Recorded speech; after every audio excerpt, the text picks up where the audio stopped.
Le vicomte de Bragelonne, partie 41, chapitre 175. Dans cette maladie qu'on appelle l'amour, les accès se suivent à des intervalles toujours plus rapprochés dès que le mal débute. Plus tard, les accès s'éloignent les uns des autres, au fur et à mesure que la guérison arrive. Cela posé, comme axiome en général et comme tête de chapitre en particulier, continuons notre récit. Le lendemain, jour fixé par le roi pour le premier entretien chez de Saint-Aignan, la Vallière, en ouvrant son paravent, trouva sur le parquet un billet écrit de la main du roi. Ce billet avait passé de l'étage inférieur au supérieur par la fente du parquet. Nulle main indiscrète, nul regard curieux ne pouvait monter où montait ce simple papier. C'était une des idées de Malicorne. Voyant combien de Saint-Aignan allait devenir utile au roi par son logement, il n'avait pas voulu que le courtisan devînt encore indispensable comme messager, et il s'était, de son autorité privée, réservé ce dernier poste. La Vallière lut avidement ce billet qui lui fixait 2 heures de l'après-midi pour le moment du rendez-vous, et qui lui indiquait le moyen de lever la plaque parquetée. « Faites-vous belle », ajoutait le post-scriptum de la lettre. Ces derniers mots étonnèrent la jeune fille, mais en même temps, ils la rassurèrent. L'heure marchait lentement. Elle finit cependant par arriver. Aussi ponctuelle que la prêtresse Héro, Louise leva la trappe au dernier coup de 2 heures et trouva sur les premiers degrés le roi, qui l'attendait respectueusement pour lui donner la main. Cette délicate déférence la toucha sensiblement. Au bas de l'escalier, les 2 amants trouvèrent le comte qui, avec un sourire et une révérence du meilleur goût, fit à la Vallière ses remerciements sur l'honneur qu'il recevait d'elle. Puis, se tournant vers le roi, « Sire, dit-il, notre homme est arrivé. » La Vallière, inquiète, regarda Louis. « Mademoiselle, dit le roi, si je vous ai prié de me faire l'honneur de descendre ici, c'est par intérêt. J'ai fait demander un excellent peintre qui saisit parfaitement les ressemblances, et je désire que vous l'autorisiez à vous peindre. D'ailleurs, si vous l'exigiez absolument, le portrait resterait chez vous. » La Vallière rougit. « Vous le voyez, lui dit le roi, nous ne serons plus 3 seulement. Nous voilà 4. Eh, mon Dieu, du moment que nous ne serons pas seuls, nous serons tant que vous voudrez. » La Vallière serra doucement le bout des doigts de son royal amant. « Passons dans la chambre voisine, s'il plaît à votre majesté, » dit de Saint-Aignan. Il ouvrit la porte et fit passer ses hôtes. Le roi marchait derrière la Vallière et dévorait des yeux son cou blanc comme de la nacre, sur lequel s'enroulaient les anneaux serrés et crépus des cheveux argentés de la jeune fille. La Vallière était vêtue d'une étoffe de soie épaisse de couleur gris-perle glacée de rose. Une parure de jais faisait valoir la blancheur de sa peau. Ses mains fines et diaphanes froissaient un bouquet de pensées, de roses du Bengale et de clématites au feuillage finement découpé, au-dessus desquels s'élevait, comme une coupe à verser des parfums, une tulipe de Harlem aux tons gris et violets, pure et merveilleuse espèce qui avait coûté 5 ans de combinaison au jardinier et 5000 livres au roi. Ce bouquet, Louis l'avait mis dans la main de la Vallière en la saluant. Dans cette chambre, dont de Saint-Aignan venait d'ouvrir la porte, se tenait un jeune homme vêtu d'un habit de velours léger avec de beaux yeux noirs et de grands cheveux bruns. C'était le peintre. Sa toile était toute prête, sa palette faite. Il s'inclina devant mademoiselle de la Vallière avec cette grave curiosité de l'artiste qui étudie son modèle, salua le roi discrètement comme s'il ne le connaissait pas, et, comme il eût, par conséquent, salué un autre gentilhomme. Puis, conduisant mademoiselle de la Vallière jusqu'au siège préparé pour elle, il l'invita à s'asseoir. La jeune fille se posa gracieusement et avec abandon, les mains occupées, les jambes étendues sur des coussins, et, pour que ses regards n'eussent rien de vague ou rien d'affecté, le peintre la pria de se choisir une occupation. Alors, Louis XIV, en souriant, vint s'asseoir sur les coussins aux pieds de sa maîtresse. De sorte qu'elle, penchée en arrière, adossée au fauteuil, siffleur à la main, de sorte que lui, les yeux levés vers elle et la dévorant du regard, ils formaient un groupe charmant que l'artiste contempla plusieurs minutes avec satisfaction, tandis que, de son côté, de Saint-Aignan le contemplait avec envie. Le peintre esquissa rapidement, puis, sous les premiers coups du pinceau, on vit sortir du fond gris cette molle et poétique figure aux yeux doux, aux joues roses encadrées dans des cheveux d'un pur argent. Cependant, les deux amants parlaient peu et se regardaient beaucoup. Parfois, leurs yeux devenaient si languissants que le peintre était forcé d'interrompre son ouvrage pour ne pas représenter une Éricine au lieu d'une Lavallière. C'est alors que de Saint-Aignan revenait à la rescousse. Il récitait des vers ou disait quelques-unes de ses historiettes, comme Patru les racontait, comme Tallemant des Réaux les racontait si bien. Ou bien Lavallière était fatiguée et l'on se reposait.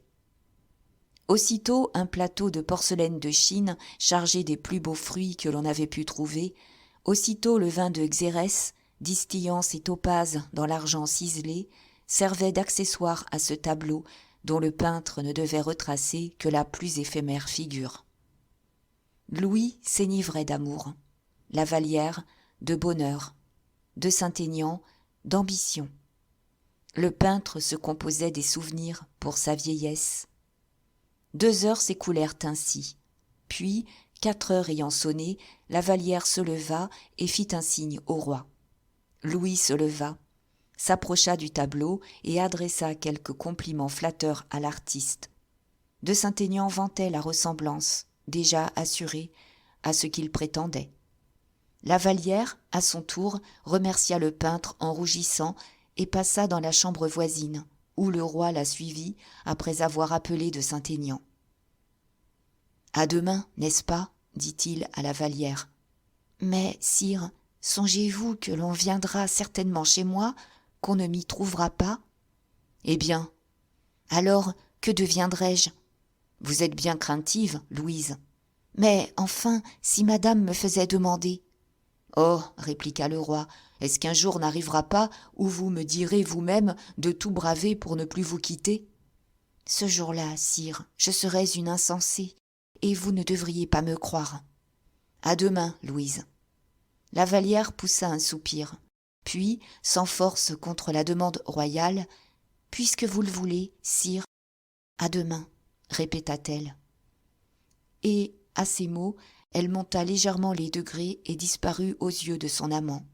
« Eh bien, sire ?» demanda de Saint-Aignan lorsqu'elle fut partie.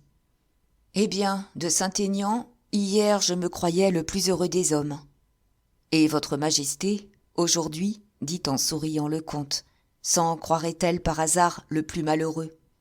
Non, mais cet amour est une soif inextinguible. En vain je bois, en vain je dévore les gouttes d'eau que ton industrie me procure. Plus je bois, plus j'ai soif. Sire, c'est un peu votre faute, et votre majesté s'est fait la position telle qu'elle est. Tu as raison. Donc, en pareil cas, sire, le moyen d'être heureux, c'est de se croire satisfait et d'attendre. Attendre. Tu connais donc ce mot-là, toi, attendre ? Là, sire, là. Ne vous désolez point. J'ai déjà cherché. Je chercherai encore. Le roi secoua la tête d'un air désespéré. Et quoi, sire, vous n'êtes plus content déjà ? Eh, si fait, mon cher de Saint-Aignan.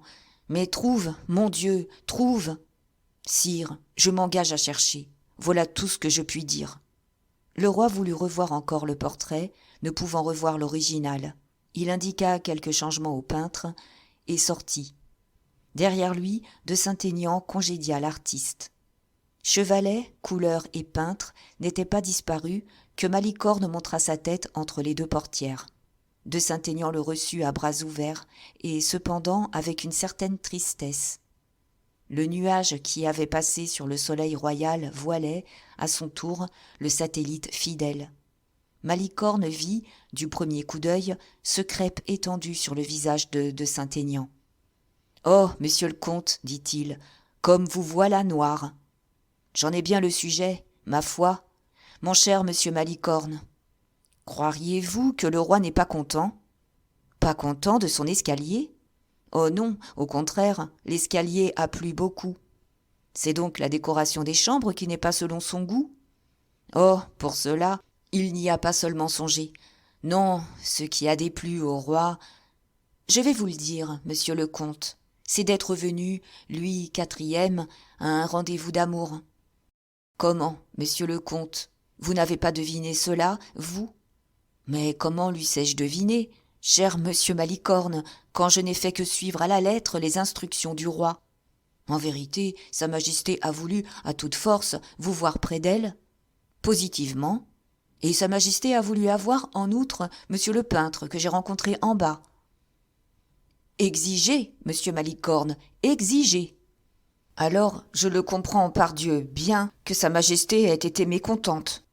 Mécontente de ce que l'on a ponctuellement obéi à ses ordres? Je ne vous comprends plus. Malicorne se gratta l'oreille. À quelle heure, demanda-t-il, le roi avait-il dit qu'il se rendrait chez vous? À 2 heures. Et vous étiez chez vous à attendre le roi? Dès 1h30. Ah, vraiment? Peste, il eût fait beau me voir inexact devant le roi. Malicorne, malgré le respect qu'il portait à de Saint-Aignan, ne put s'empêcher de hausser les épaules. Et ce peintre, fit-il, le roi l'avait-il demandé aussi pour 2 heures? Non, mais moi, je le tenais ici dès midi. Mieux vaut, vous comprenez, qu'un peintre attende 2 heures que le roi 1 minute.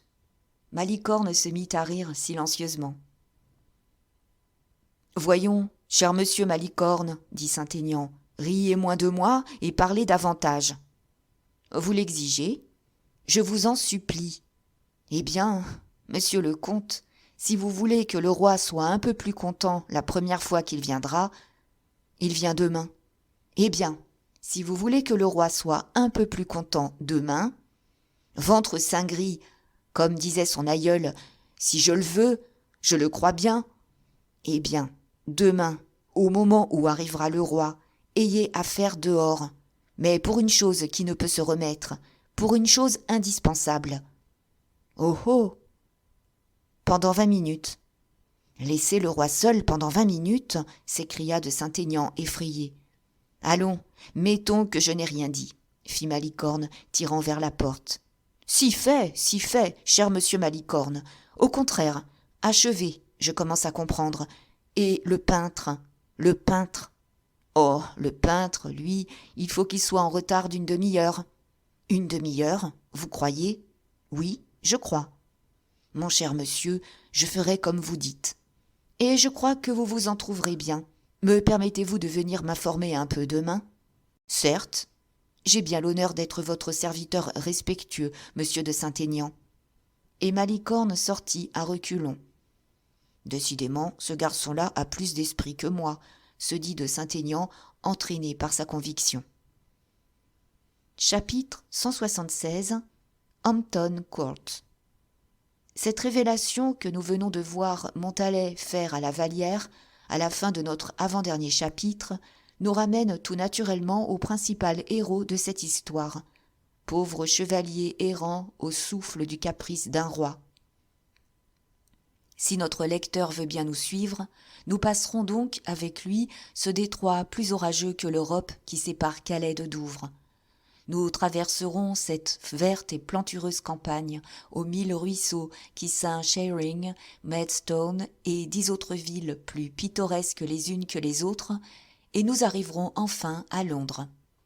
De là, comme des limiers qui suivent une piste, lorsque nous aurons reconnu que Raoul a fait un premier séjour à Whitehall, un second à St. James, quand nous saurons qu'il a été reçu par Monk et introduit dans les meilleures sociétés de la cour de Charles II, nous courrons après lui jusqu'à l'une des maisons d'été de Charles II, près de la ville de Kingston, à Hampton Court, que baigne la Tamise. Le fleuve n'est pas encore à cet endroit l'orgueilleuse voie qui charrie chaque jour 1 demi-million de voyageurs et tourmente ses eaux noires comme celle du Cossite, en disant « Moi aussi, je suis la mer ». Non, Ce n'est encore qu'une douce et verte rivière aux margelles moussues, aux larges miroirs reflétant les saules et les hêtres, avec quelques barques de bois desséchées qui dorent çà et là au milieu des roseaux, dans une anse d'aulnes et de myosotis. Les paysages s'étendent alentour, calmes et riches. La maison de briques perce de ses cheminées, aux fumées bleues, une épaisse cuirasse de houx flave et vert. L'enfant vêtu d'un sarrau rouge paraît et disparaît dans les grandes herbes comme un coquelicot qui se courbe sous le souffle du vent. Les gros moutons blancs ruminent en fermant les yeux sous l'ombre des petits trembles trapus, et, de loin en loin, le martin-pêcheur, aux flancs d'émeraude et d'or, court comme une balle magique à la surface de l'eau et frise étourdiment la ligne de son confrère, l'homme pêcheur qui guette, assis sur son batelet, la tanche et la lauze. Au-dessus de ce paradis, fait d'ombres noires et de douces lumières, se lève le manoir d'Hampton Court, bâti par Wolsey, séjour que l'orgueilleux cardinal avait créé désirable même pour un roi, et qu'il fut forcé, en courtisan timide, de donner à son maître Henri VIII, lequel avait froncé le sourcil d'envie et de cupidité au seul aspect du château neuf. Hampton Court, aux murailles de briques, aux grandes fenêtres, aux belles grilles de fer. Hampton Court, avec ses 1000 tourillons, ses clochetons bizarres, ses discrets promenoirs et ses fontaines intérieures pareilles à celles de l'Alhambra. Hampton Court, c'est le berceau des roses, du jasmin et des clématites. C'est la joie des yeux et de l'odorat, c'est la bordure la plus charmante de ce tableau d'amour que déroula Charles II parmi les voluptueuses peintures du Titien, du Pordenone, de Van Dyck, lui qui avait dans sa galerie le portrait de Charles Ier, roi martyr, et sur ses boiseries les trous des balles puritaines lancées par les soldats de Cromwell le 24 août 1648, alors qu'ils avaient amené Charles Ier prisonnier à Hampton Court. C'est là que tenait sa cour ce roi toujours ivre de plaisir, ce roi poète par le désir, ce malheureux d'autrefois qui se payait, par un jour de volupté, chaque minute écoulée naguère dans l'angoisse et la misère. Ce n'était pas le doux gazon d'Hampton Court, si doux que l'on croit fouler le velours. Ce n'était pas le carré de fleurs touffues qui ceint le pied de chaque arbre et fait un lit aux rosiers de 20 pieds qui s'épanouissent en plein ciel comme des gerbes d'artifice. Ce n'étaient pas les grands tilleuls dont les rameaux tombent jusqu'à terre comme des saules et voilent tout amour ou toute rêverie sous leur ombre ou plutôt sous leur chevelure. Ce n'était pas tout cela que Charles II aimait dans son beau palais d'Hampton Court.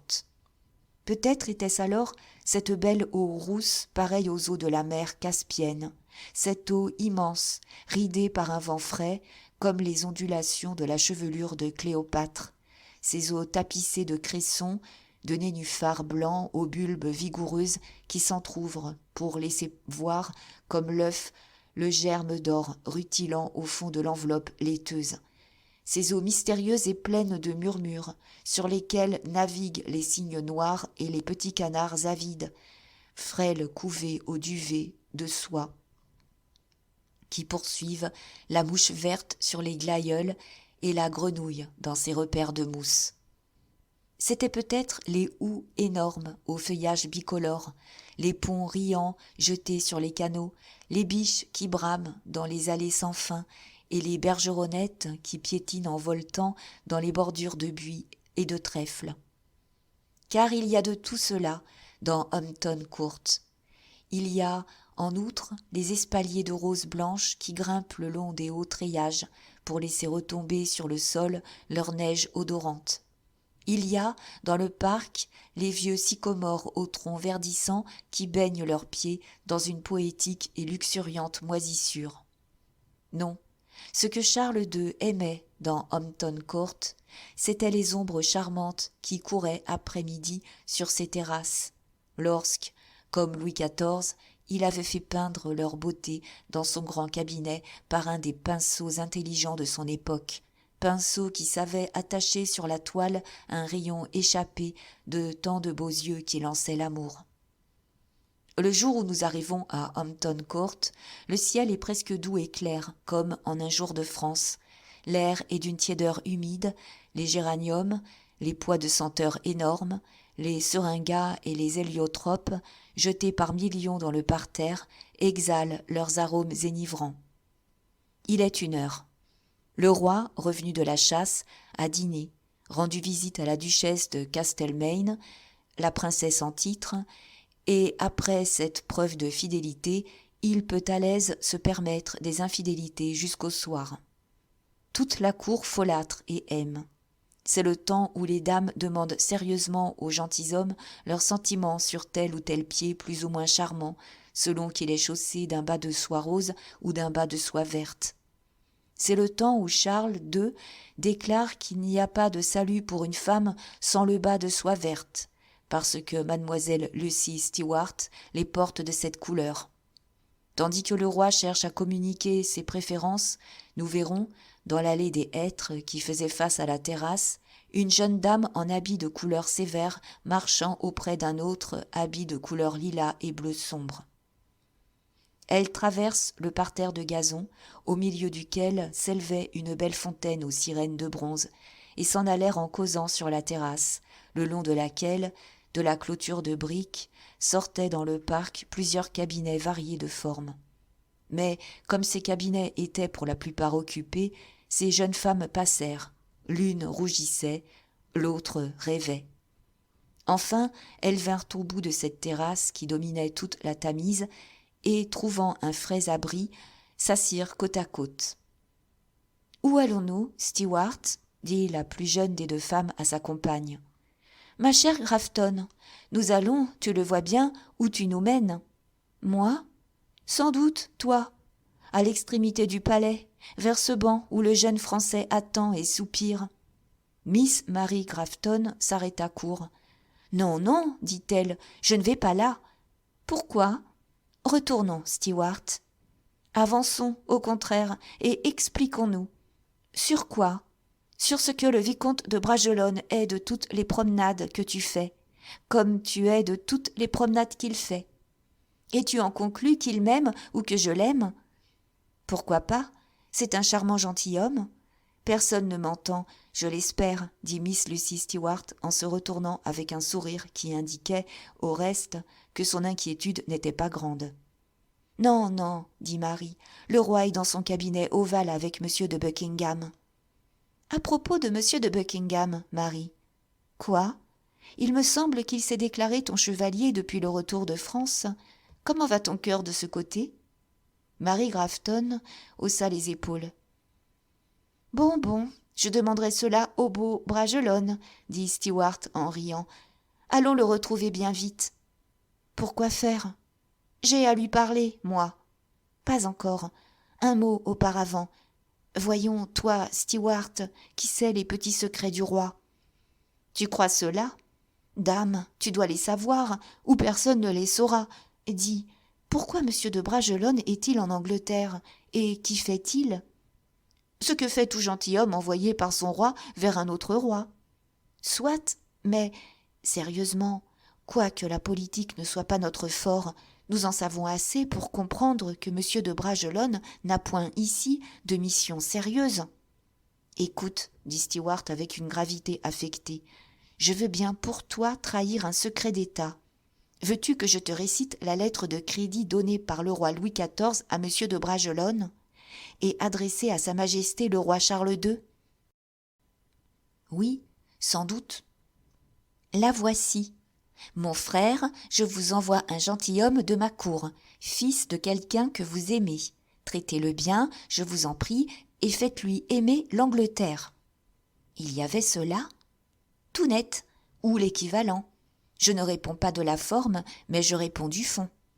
Eh bien, qu'en as-tu déduit, ou plutôt, qu'en a déduit le roi ? Que Sa Majesté française avait ses raisons pour éloigner M. de Bragelonne et le marier, autre part qu'en France. De sorte qu'en vertu de cette lettre, le roi Charles II a reçu de Bragelonne, comme tu sais, splendidement et amicalement.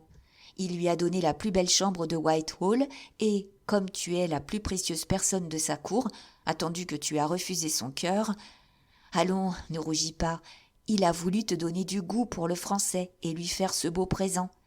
Voilà pourquoi, toi, héritière de 300 000 livres, toi, future duchesse, toi, belle et bonne, il t'a mise de toutes les promenades dont M. de Bragelonne faisait partie. Enfin, c'était un complot, une espèce de conspiration. Vois si tu veux y mettre le feu, je t'en livre la mèche. Miss Marie sourit avec une expression charmante qui lui était familière, et serrant le bras de sa compagne, « Remercie le roi, dit-elle. « Oui, oui, mais M. de Buckingham est jaloux. Prends garde, répliqua Stewart. Ces mots étaient à peine prononcés que M. de Buckingham sortait de l'un des pavillons de la terrasse et, s'approchant des deux femmes avec un sourire, « Vous vous trompez, Miss Lucy, dit-il. Non, je ne suis pas jaloux. Et la preuve, Miss Marie, c'est que voici là-bas celui qui devrait être la cause de ma jalousie, le vicomte de Bragelonne, qui rêve tout seul. Pauvre garçon. Permettez donc que je lui abandonne votre gracieuse compagnie pendant quelques minutes, attendu que j'ai besoin de causer pendant ces quelques minutes avec Miss Lucy Stewart. » Alors, s'inclinant du côté de Lucy, « Me ferez-vous, dit-il, l'honneur de prendre ma main pour aller saluer le roi qui nous attend ?» Et, à ces mots, Buckingham, toujours riant, prit la main de Miss Lucy Stewart et l'emmena.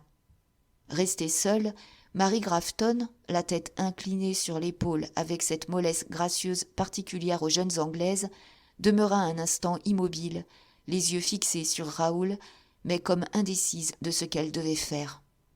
Enfin, après que ses joues, en pâlissant et en rougissant tour à tour, eurent révélé le combat qui se passait dans son cœur, elle parut prendre une résolution et s'avança d'un pas assez ferme vers le banc où Raoul était assis et rêvait, comme on l'avait bien dit. Le bruit des pas de Miss Marie, si léger qu'il fût sur la pelouse verte, réveilla Raoul. Il détourna la tête, aperçut la jeune fille et marcha au-devant de la compagne que son heureux destin lui amenait. « On m'envoie à vous, monsieur, dit Mary Grafton. M'acceptez-vous ? » « Et à qui dois-je être reconnaissant d'un pareil bonheur, mademoiselle ?» demanda Raoul. « À monsieur de Buckingham, » répliqua Marie en affectant la gaieté. « À monsieur de Buckingham, qui recherche si passionnément votre précieuse compagnie, mademoiselle, dois-je vous croire ? En effet, monsieur, vous le voyez, tout conspire à ce que nous passions la meilleure, ou plutôt la plus longue part de nos journées ensemble. Hier, c'était le roi qui m'ordonnait de vous faire asseoir près de moi, à table. Aujourd'hui, c'est monsieur de Buckingham qui me prie de venir m'asseoir près de vous, sur ce banc. »« Et il s'est éloigné pour me laisser la place libre ?» demanda Raoul avec embarras. « Regardez là-bas, au détour de l'allée, il va disparaître avec Miss Stewart. A-t-on de ces complaisances-là en France, monsieur le vicomte ? Mademoiselle, je ne pourrais trop dire ce qui se fait en France, car à peine si je suis français. J'ai vécu dans plusieurs pays et presque toujours en soldat. Puis j'ai passé beaucoup de temps à la campagne. Je suis un sauvage. »« Vous ne vous plaisez point en Angleterre, n'est-ce pas ? » ?»« Je ne sais, » dit Raoul distraitement et en poussant un soupir. « Comment ? Vous ne savez ? » ?»« Pardon, » fit Raoul en secouant la tête et en rappelant à lui ses pensées. « Pardon, je n'entendais pas. »« Oh » dit la jeune femme en soupirant à son tour, « comme le duc de Buckingham a eu tort de m'envoyer ici. »« Tort ?» dit vivement Raoul. « Vous avez raison, ma compagnie est maussade, et vous vous ennuyez avec moi. Monsieur de Buckingham a eu tort de vous envoyer ici. »« C'est justement, » répliqua la jeune femme avec sa voix sérieuse et vibrante, « c'est justement parce que je ne m'ennuie pas avec vous que monsieur de Buckingham a eu tort de m'envoyer près de vous. » Raoul rougit à son tour. « Mais, reprit-il, comment monsieur de Buckingham vous envoie-t-il près de moi, et comment y venez-vous vous-même ? Monsieur de Buckingham vous aime et vous l'aimez ? » ?»« Non, » répondit gravement Marie, « non. Monsieur de Buckingham ne m'aime point, puisqu'il aime madame la duchesse d'Orléans, et, quant à moi, je n'ai aucun amour pour le duc. » Raoul regarda la jeune femme avec étonnement.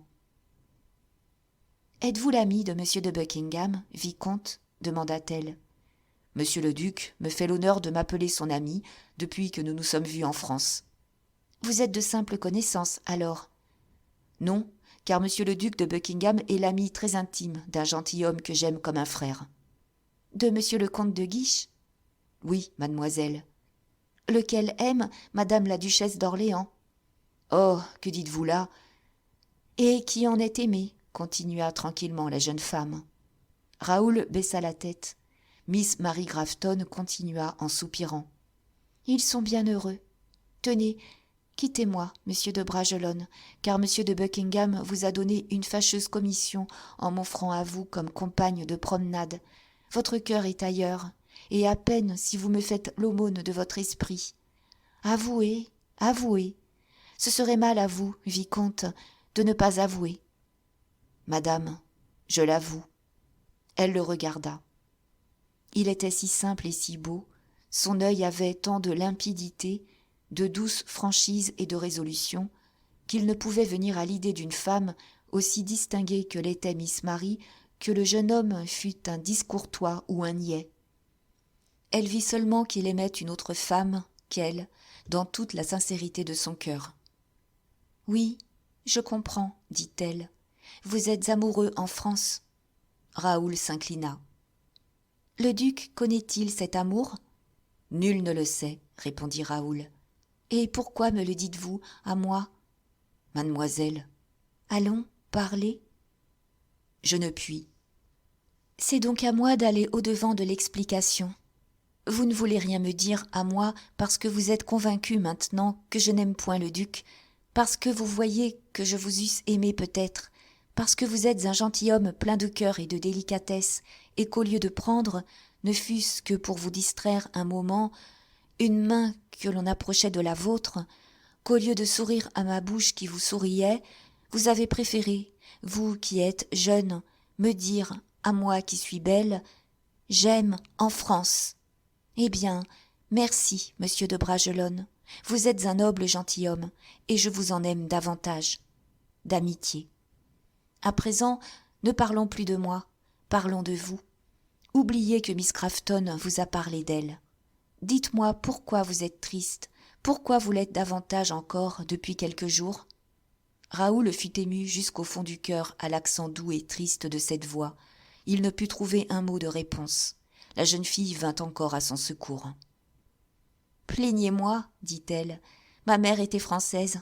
Je puis donc dire que je suis française par le sang et l'âme. Mais sur cette ardeur plane sans cesse le brouillard et la tristesse de l'Angleterre. Parfois je rêve d'or et de magnifiques félicités, mais soudain la brume arrive et s'étend sur mon rêve qu'elle éteint. Cette fois encore, il en a été ainsi. Pardon, assez là-dessus.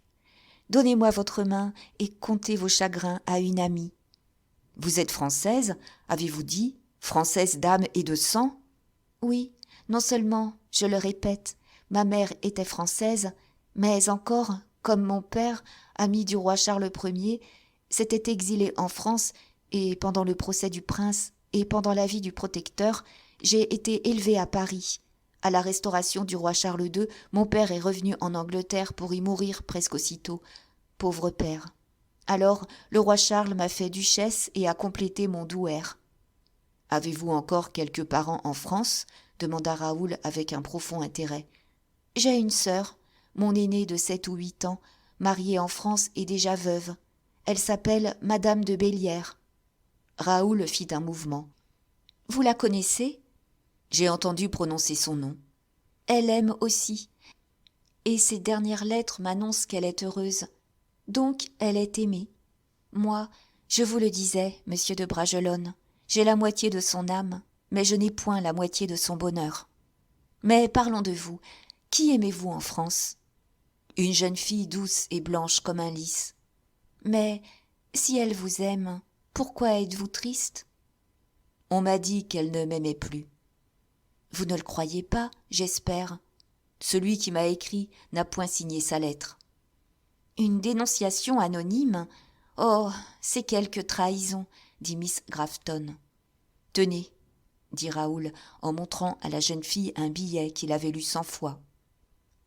Mary Grafton prit le billet et lut. Vicomte, disait cette lettre, vous avez bien raison de vous divertir là-bas avec les belles dames du roi Charles II, car, à la cour du roi Louis XIV, on vous assiège dans le château de vos amours. Restez donc à jamais à Londres, pauvre vicomte, ou revenez vite à Paris. » « Pas de signature, » dit Miss Marie. « Non. »« Donc, n'y croyez pas. »« Oui, mais voici une seconde lettre. »« De qui ? » ?»« De Monsieur de Guiche. »« Oh, c'est autre chose. Et cette lettre vous dit ? » ?»« Lisez. »« Mon ami, je suis blessé, malade. Revenez, Raoul, revenez. » De Guiche. « Et qu'allez-vous faire ? » demanda la jeune fille avec un serrement de cœur.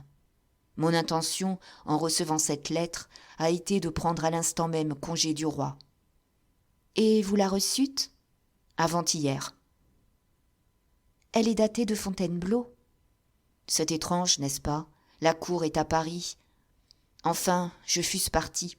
Mais quand je parlais au roi de mon départ, il se mit à rire et me dit « Monsieur l'ambassadeur, d'où vient que vous partez ? Est-ce que votre maître vous rappelle ?» Je rougis. Je fus décontenancé car, en effet, le roi m'a envoyé ici et je n'ai point reçu l'ordre de retour. Marie fronça un sourcil pensif.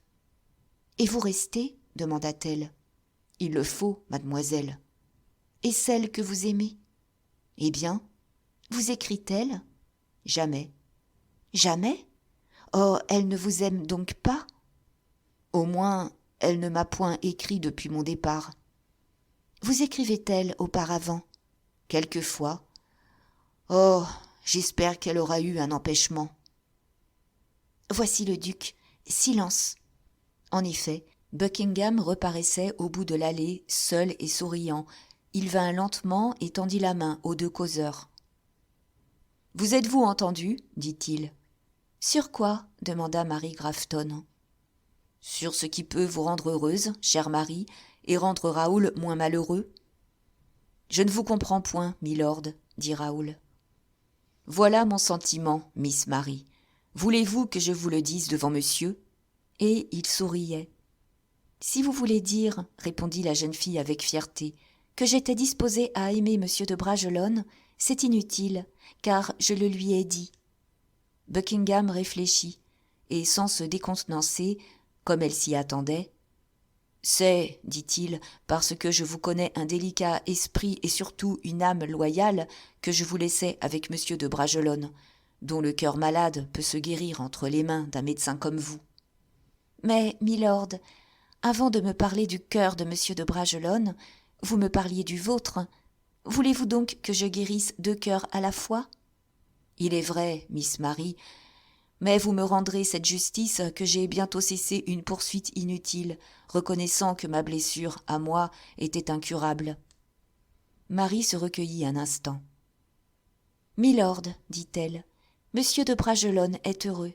Il aime, on l'aime. Il n'a donc pas besoin d'un médecin tel que moi. »« Monsieur de Bragelonne, dit Buckingham, est à la veille de faire une grave maladie, et il a besoin, plus que jamais, que l'on soigne son cœur. »« Expliquez-vous, milord, demanda vivement Raoul. « Non, peu à peu je m'expliquerai. Mais si vous le désirez, je puis dire à Miss Marie ce que vous ne pouvez entendre. »« Milord, vous me mettez à la torture. Milord, vous savez quelque chose. Je sais que Miss Marie Grafton est le plus charmant objet qu'un cœur malade puisse rencontrer sur son chemin. »« Milord, je vous ai déjà dit que le vicomte de Bragelonne aimait ailleurs, » fit la jeune fille.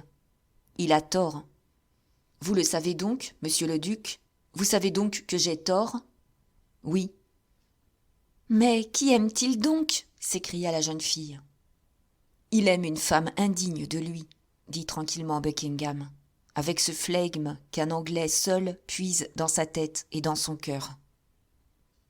Miss Marie Grafton fit un cri qui, non moins que les paroles prononcées par Buckingham, appela sur les joues de Bragelonne la pâleur du saisissement et le frissonnement de la terreur.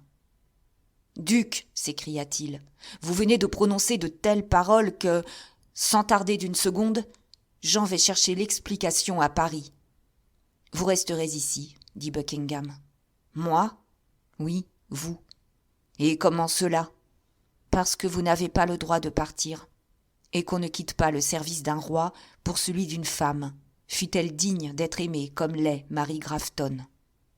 Alors, instruisez-moi. Je le veux bien, mais resterez-vous ? Oui, si vous me parlez franchement. Ils en étaient là, et sans doute Buckingham allait dire, non pas tout ce qui était, mais tout ce qu'il savait, lorsqu'un valet de pied du roi parut à l'extrémité de la terrasse et s'avança vers le cabinet où était le roi avec Miss Lucy Stewart. Cet homme précédait un courrier poudreux qui paraissait avoir mis pied à terre il y avait quelques instants à peine. « Le courrier de France ! Le courrier de madame !» s'écria Raoul, reconnaissant la livrée de la duchesse. L'homme et le courrier firent prévenir le roi, tandis que le duc et Miss Grafton échangeaient un regard d'intelligence. « Voulez-vous donc que je pleure ? » ?»« Non, mais je voudrais vous voir un peu plus mélancolique. »« Merci Dieu, ma belle, je l'ai été assez longtemps. 14 ans d'exil, de pauvreté, de misère, il me semblait que c'était une dette payée. Et puis la mélancolie enlaidit. Non pas, voyez plutôt le jeune Français. Oh, le vicomte de Bragelonne, vous aussi. Dieu me damne, elles en deviendront toutes folles les unes après les autres. D'ailleurs, lui, il a raison d'être mélancolique. Et pourquoi cela ? Eh bien, il faut que je vous livre les secrets d'État. Il le faut si je le veux, puisque vous avez dit que vous étiez prêt à faire tout ce que je voudrais.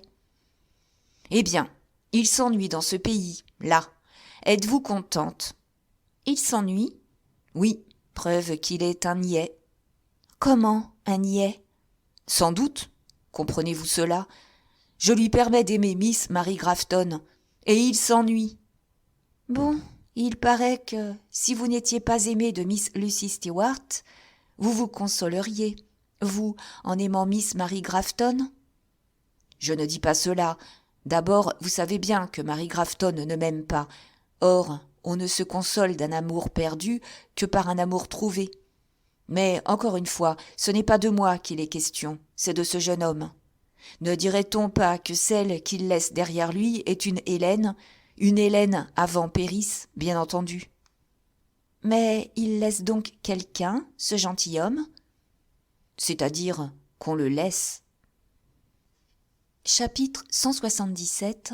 Le courrier de madame. Charles II était en train de prouver ou d'essayer de prouver à Miss Stewart qu'il ne s'occupait que d'elle. En conséquence, il lui promettait un amour pareil à celui que son aïeul Henri IV avait eu pour Gabrielle. Malheureusement pour Charles II, il était tombé sur un mauvais jour, sur un jour où Miss Stewart s'était mis en tête de le rendre jaloux. Aussi, à cette promesse, au lieu de s'attendrir comme l'espérait Charles II, se mit-elle à éclater de rire. « Oh, sire, sire !» s'écria-t-elle tout en riant. « Si j'avais le malheur de vous demander une preuve de cet amour, combien serait-il facile de voir que vous mentez ?» « Écoutez, lui dit Charles, vous connaissez mes cartons de Raphaël. Vous savez si j'y tiens. Le monde me les envie. Vous savez encore cela, mon père les fit acheter par Van Dyck. Voulez-vous que je les fasse porter aujourd'hui même chez vous ? » « Oh, non, répondit la jeune fille. Gardez-vous-en bien, sire. Je suis trop à l'étroit pour loger de pareils hôtes. Alors je vous donnerai Hampton Court pour mettre les cartons. Soyez moins généreux, sire, et aimez plus longtemps. Voilà tout ce que je vous demande.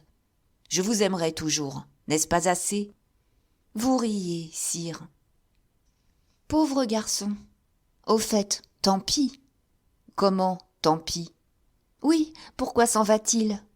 Croyez-vous que ce soit de son gré qu'il s'en aille ?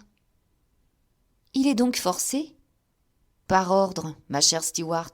Il a quitté Paris par ordre. Et par quel ordre ? Devinez. Du roi ? Juste. Ah, vous m'ouvrez les yeux. N'en dites rien, au moins.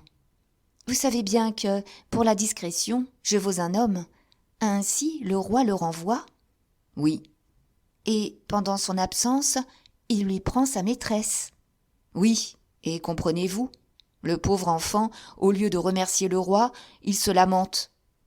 Remercier le roi de ce qu'il lui enlève sa maîtresse ? Ah ça, mais ce n'est pas galant le moins du monde, pour les femmes en général et pour les maîtresses en particulier, ce que vous dites là, sire. Mais comprenez donc, parbleu, si celle que le roi lui enlève était une Miss Grafton ou une Miss Stewart, je serais de son avis, et je ne le trouverais même pas assez désespéré. Mais c'est une petite fille maigre et boiteuse. Au diable soit de la fidélité, comme on dit en France.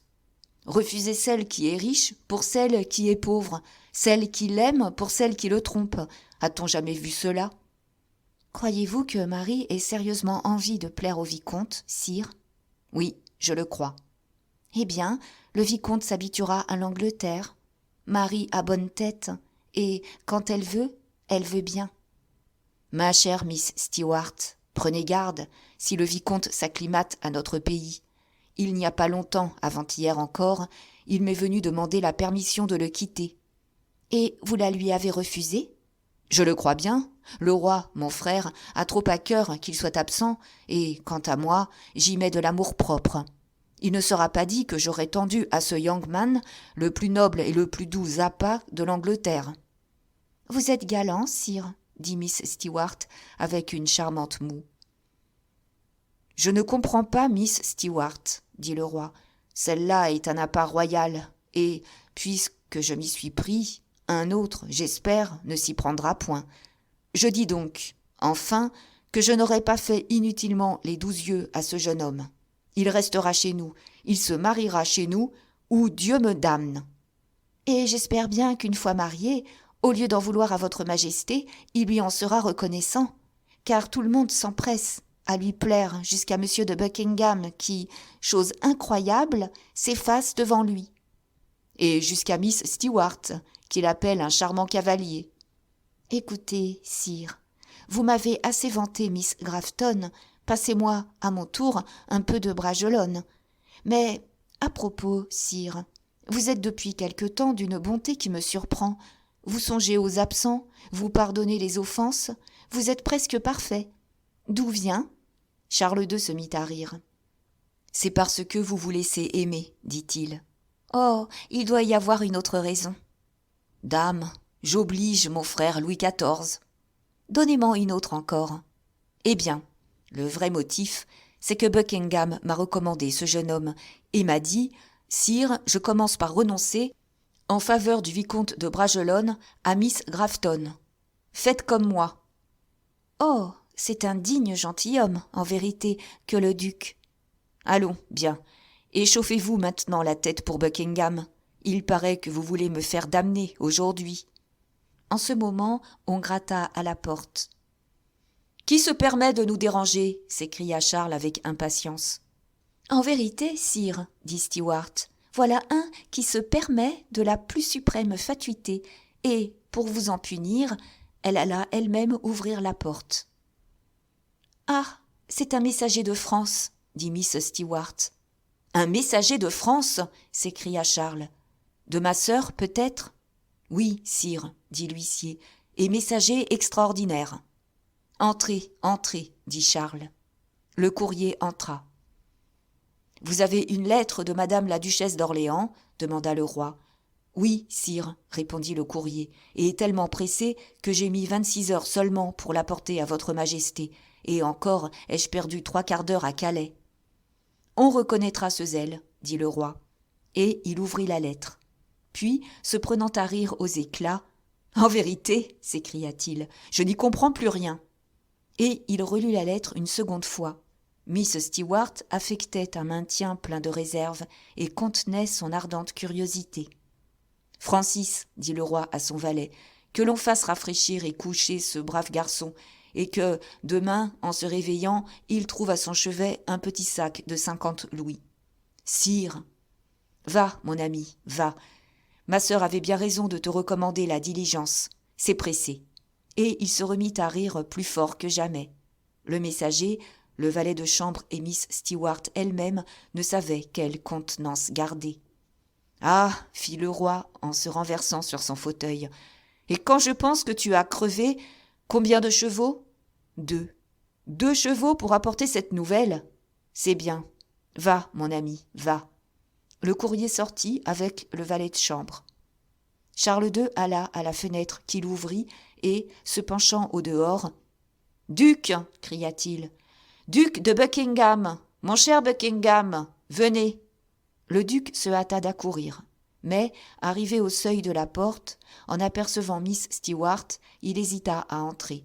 « Viens donc et ferme la porte, duc. » Le duc obéit et, voyant le roi de si joyeuse humeur, s'approcha en souriant. « Eh bien, mon cher duc, où en es-tu avec ton français ? » « Mais j'en suis, de son côté, au plus pur des espoirs, sire. »« Et pourquoi ? » ?»« Parce que cette adorable Miss Grafton veut l'épouser, et qu'il ne veut pas. »« Mais ce français n'est donc qu'un béotien !» s'écria Miss Stewart. « Qu'il dise oui, ou qu'il dise non, et que cela finisse !»« Mais, dit gravement Buckingham, vous savez, ou vous devez savoir, madame, que M. de Bragelonne aime ailleurs. »« Alors, dit le roi, venant au secours de Miss Stewart, rien de plus simple, qu'il dise non. »« Oh, c'est que je lui ai prouvé qu'il avait tort de ne pas dire oui. »« Tu lui as donc avoué que sa Lavallière le trompait ? » ?»« Ma foi, oui, tout net. »« Et qu'a-t-il fait ? » ?»« Il a fait un bond, comme pour franchir le détroit. »« Enfin, dit Miss Stewart, il a fait quelque chose. C'est, ma foi, bien heureux. »« Mais, continua Buckingham, je l'ai arrêté. Je l'ai mis aux prises avec Miss Marie, et j'espère bien que, maintenant, il ne partira point, comme il en avait manifesté l'intention. »« Il manifestait l'intention de partir ?» s'écria le roi. « Un instant, j'ai douté qu'aucune puissance humaine fût capable de l'arrêter, mais les yeux de Miss Marie sont braqués sur lui.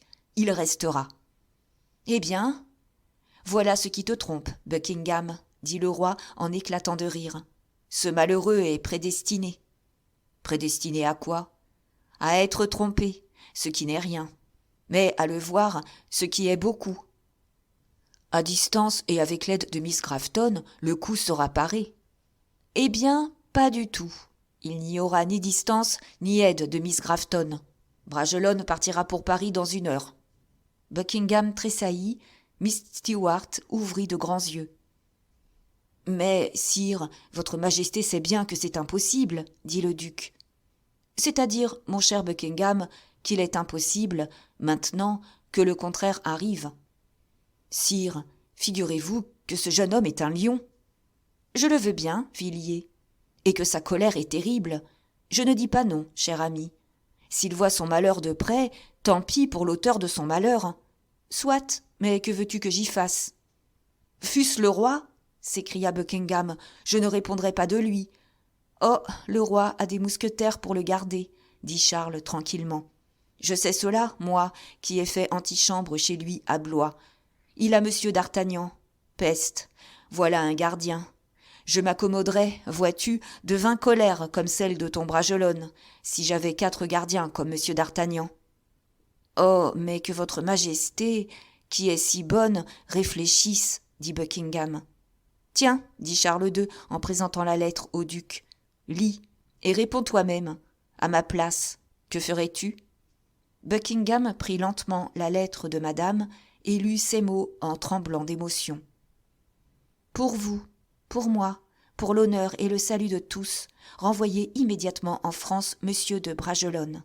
Votre sœur dévouée, Henriette. »« Qu'en dis-tu, Villiers ? » ?»« Ma foi, sire, je n'en dis rien, » répondit le duc stupéfait. « Est-ce toi, voyons, dit le roi avec affectation, qui me conseillerait de ne pas obéir à ma sœur quand elle me parle avec cette insistance ? Oh, non, non, sire, et cependant, tu n'as pas lu le post-scriptum, Villiers. Il est sous le pli, et m'avait échappé d'abord à moi-même. Lis. » Le duc leva, en effet, un pli qui cachait cette ligne. 1000 souvenirs à ceux qui m'aiment. Le front pâlissant du duc s'abaissa vers la terre. La feuille trembla dans ses doigts, comme si le papier se fût changé en un plomb épais. Le roi attendit un instant, et, voyant que Buckingham restait muet, « Qu'il suive donc sa destinée, comme nous la nôtre, continua le roi. Chacun souffre sa passion en ce monde. J'ai eu la mienne, j'ai eu celle des miens. J'ai porté double croix. Au diable les soucis, maintenant. Va, Villiers, va me quérir ce gentilhomme. Le duc ouvrit la porte, treillissée du cabinet, et, montrant au roi Raoul et Marie qui marchaient à côté l'un de l'autre, « Oh, sire, dit-il, quelle cruauté pour cette pauvre Miss Grafton !»« Allons, allons, appelle, dit Charles II en fronçant ses sourcils noirs. Tout le monde est donc sentimental ici ? Bon, voilà Miss Stewart qui s'essuie les yeux, à présent. Maudit français, va. » Le duc appela Raoul et, allant prendre la main de Miss Grafton, il l'amena devant le cabinet du roi.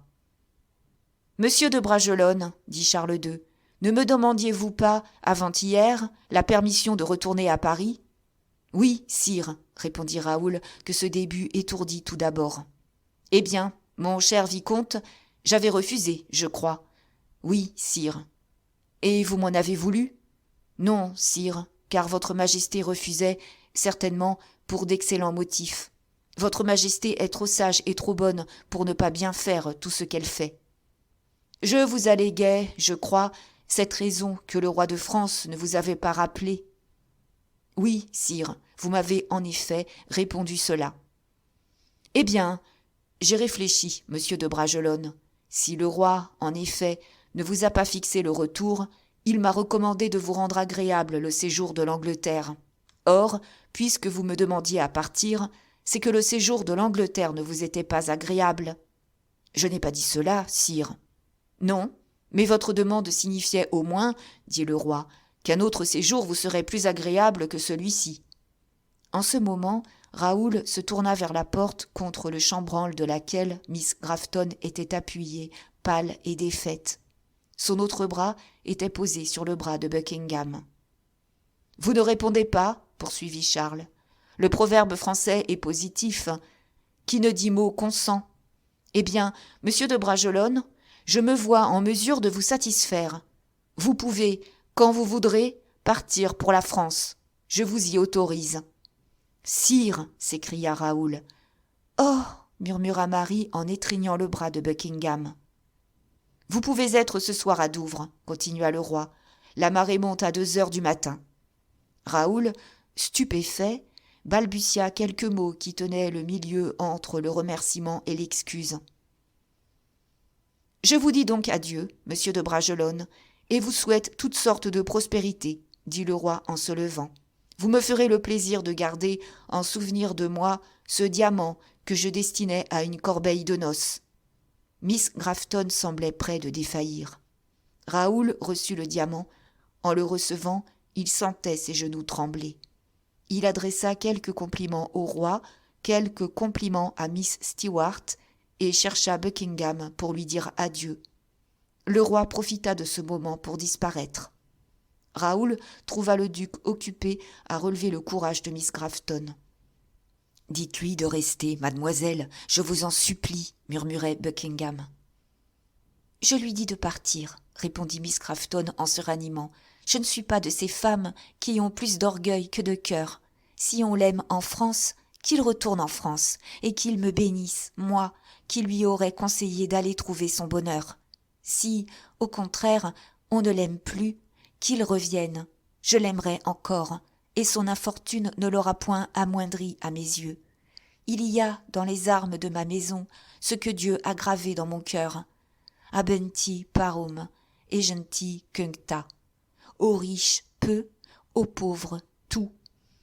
Je doute, ami, dit Buckingham, que vous trouviez là-bas l'équivalent de ce que vous laissez ici. Je crois, ou du moins j'espère, dit Raoul d'un air sombre, que ce que j'aime est digne de moi. Mais s'il est vrai que j'ai un indigne amour, comme vous avez essayé de me le faire entendre, monsieur le duc, je l'arracherai de mon cœur. Dussé-je arracher mon cœur avec l'amour. Marie Grafton leva les yeux sur lui avec une expression d'indéfinissable pitié. Raoul sourit tristement. « Mademoiselle, dit-il, le diamant que le roi me donne était destiné à vous. Laissez-moi vous l'offrir. Si je me marie en France, vous me le renverrez. Si je ne me marie pas, gardez-le. » Et, saluant, Il s'éloigna. « Que veut-il dire ?» pensa Buckingham, tandis que Raoul serrait respectueusement la main glacée de Miss Mary. Miss Mary comprit le regard que Buckingham fixait sur elle. « Si c'était une bague de fiançailles, dit-elle, je ne l'accepterais point. »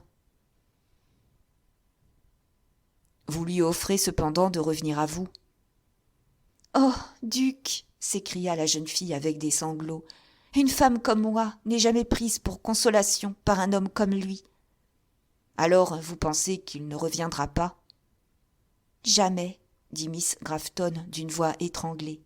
« Eh bien, je vous dis, moi, qu'il trouvera là-bas son bonheur détruit, sa fiancée perdue, son honneur même entamé. Que lui restera-t-il donc qui vaille votre amour ?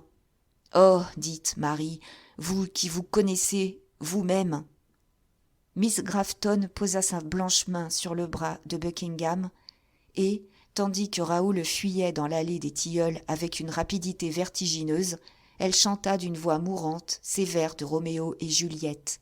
« Il faut partir et vivre, ou rester et mourir. » Lorsqu'elle acheva le dernier mot, Raoul avait disparu. Miss Grafton rentra chez elle, plus pâle et plus silencieuse qu'une ombre. Buckingham profita du courrier qui était venu apporter la lettre au roi pour écrire à madame et au comte de Guiche. Le roi avait parlé juste. À 2 heures du matin, la marée était haute et Raoul s'embarquait pour la France. Chapitre 88. Saint-Aignan suit le conseil de Malicorne.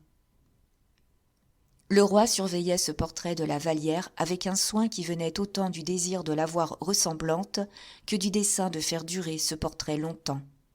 Il fallait le voir suivant le pinceau, attendre l'achèvement d'un plan ou le résultat d'une teinte, et conseiller au peintre diverses modifications auxquelles celui-ci consentait avec une félicité respectueuse.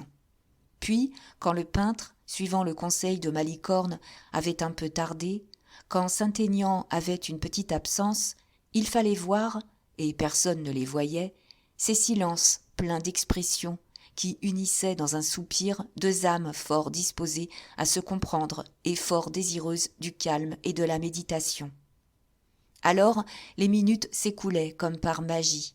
Le roi se rapprochait de sa maîtresse et venait la brûler du feu de son regard, du contact de son haleine. Un bruit se faisait-il entendre dans l'antichambre ? Le peintre arrivait-il ? Saint-Aignan revenait-il en s'excusant ?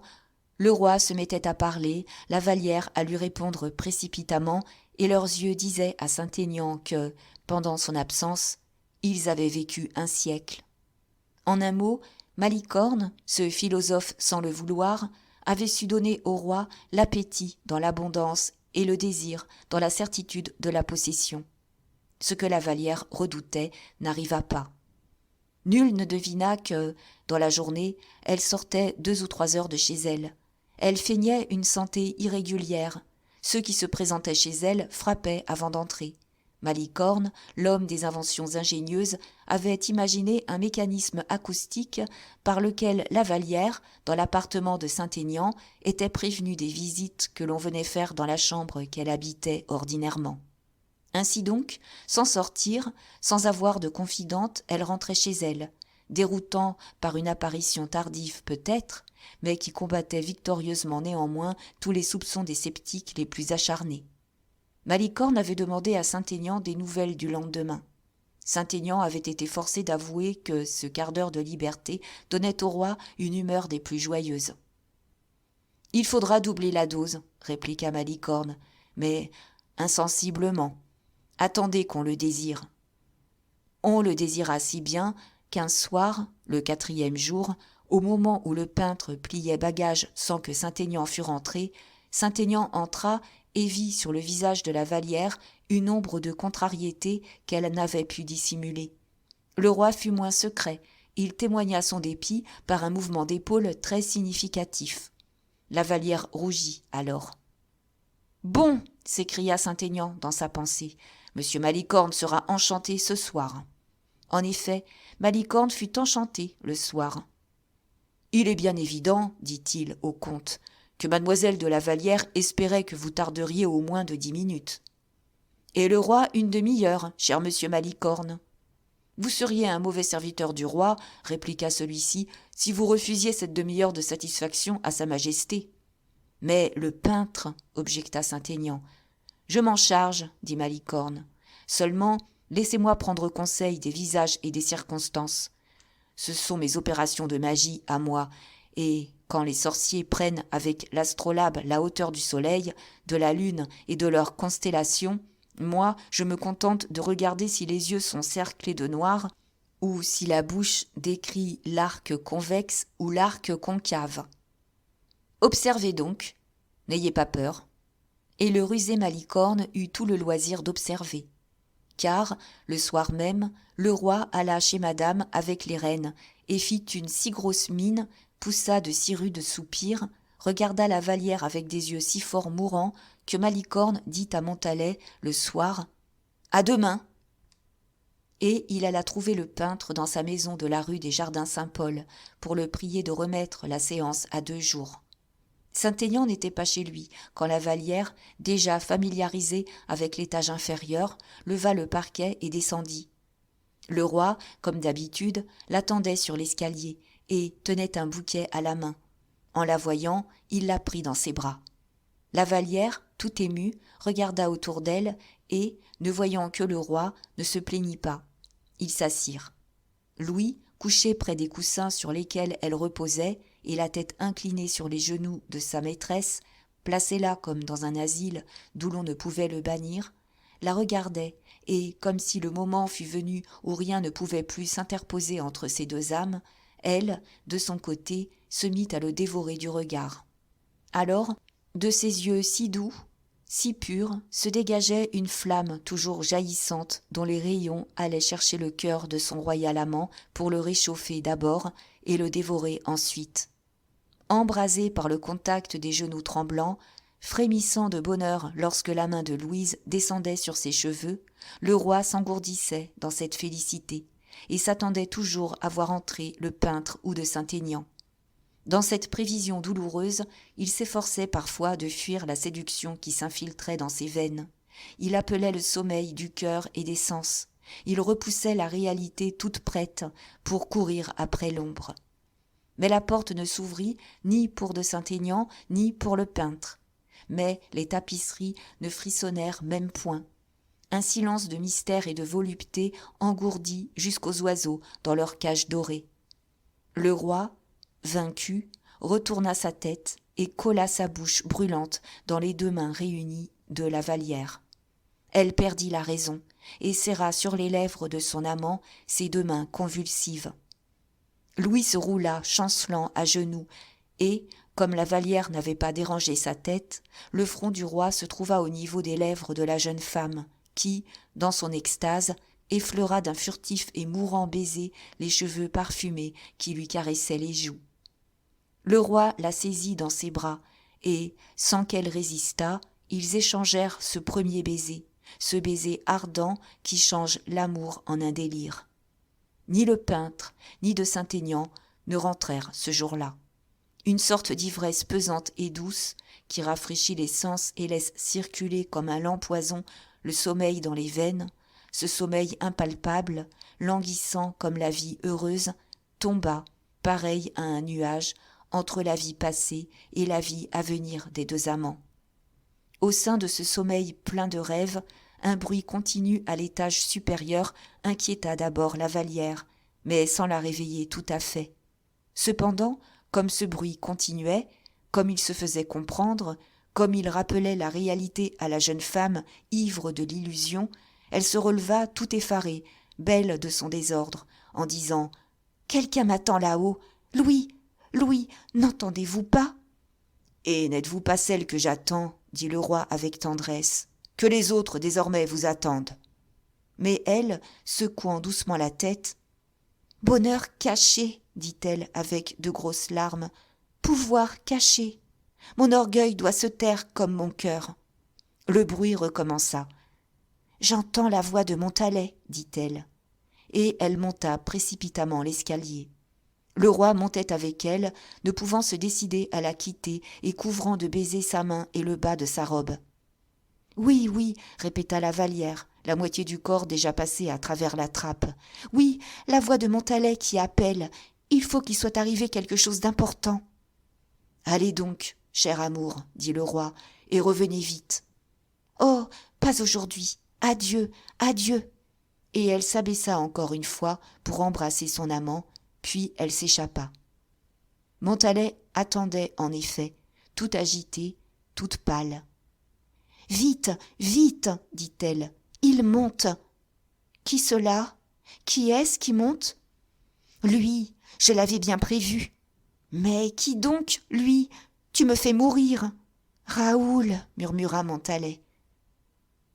Moi, oui, moi, dit une voix joyeuse dans les derniers degrés du grand escalier. La Vallière poussa un cri terrible et se renversa en arrière. Me voici, chère Louise, dit Raoul en accourant. Oh, je savais bien, moi, que vous m'aimiez toujours. La Vallière fit un geste d'effroi, un autre geste de malédiction.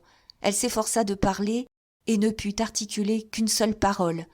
Non, non, dit-elle. Et elle tomba dans les bras de Montalais en murmurant « Ne m'approchez pas !» Montalais fit signe à Raoul qui, pétrifié sur le seuil, ne chercha pas même à faire un pas de plus dans la chambre. Puis, jetant les yeux du côté du paravent, « Oh !» dit-elle, « l'imprudente ! La trappe n'est pas même fermée !» Et elle s'avança vers l'angle de la chambre pour refermer d'abord le paravent et puis, derrière le paravent, la trappe. Mais de cette trappe s'élança le roi qui avait entendu le cri de la Vallière et qui venait à son secours. Il s'agenouilla devant elle en accablant de questions Montalais qui commençait à perdre la tête. Mais, au moment où le roi tombait à genoux, on entendit un cri de douleur sur le carré et le bruit d'un pas dans le corridor. Le roi voulut courir pour voir qui avait poussé ce cri, pour reconnaître qui faisait ce bruit de pas. Montalais chercha à le retenir, mais ce fut vainement. Le roi, quittant la Vallière, alla vers la porte. Mais Raoul était déjà loin, de sorte que le roi ne vit qu'une espèce d'ombre tournant l'angle du corridor.